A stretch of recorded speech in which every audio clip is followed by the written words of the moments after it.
Hi everyone! Today I'm going to talk about how I made my Chun Li bracelets. This is a quick and easy tutorial using items mostly found at the dollar store. If you are looking for a more quote-unquote professional build, this is probably not the tutorial for you, but the end result looks fantastic in photos, and if you have some patience, you can really make it look amazing. I've put a list of all the materials you'll need in the doobly-doo below, but here's a photo of the items I used to make mine.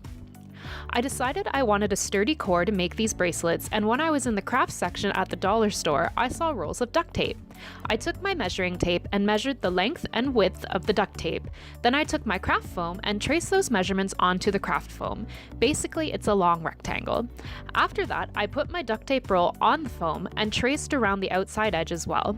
I then cut them with my exacto knife, or scissors will work if you prefer to use scissors. I have little tiny bird wrists, so I used the lid of the Mod Podge jar to trace the hole for my wrists. Foam is flexible, so it will stretch a bit when you put your wrist through it, but don't make it too tight or you'll run the risk of tearing your bracelet. After I cut the middle out, I was left with a foam donut shape, basically. You need 4 of these, so you'll need 2 for each bracelet. Next, I took some super glue and I glued one edge down to the duct tape roll. I held it tight in place for about 30 seconds and then I pulled it tight against the roll and glued it down in 1 to 2 inch sections until I got to the other edge. Don't worry if there's a lip on one edge of your bracelet, you can always go in with your knife or your scissors after to clean up the edge. Next, I super glued my foam donuts to the top and the bottom. This is what it looked like.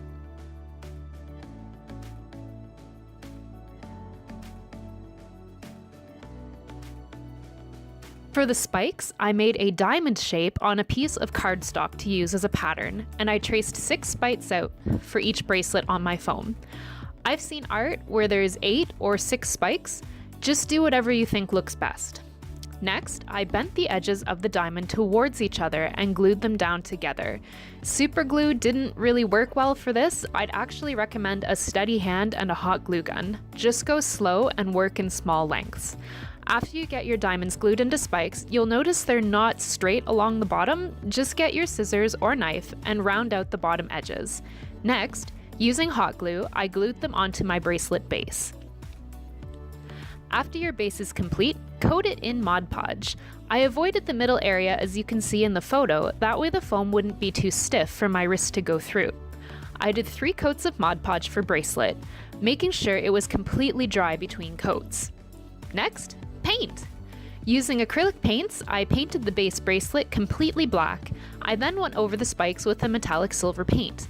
I did 3 coats of the silver, but depending on what kind of silver you want, 2 might be enough or you might want 4. Just make it to your own discretion.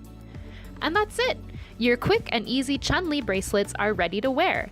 I hope you enjoyed this tutorial. Let me know what other quick and cheap tutorials you would like to see in the future. If you liked this video, don't forget to hit that like button and click subscribe. I'll see you all on Wednesday. Bye!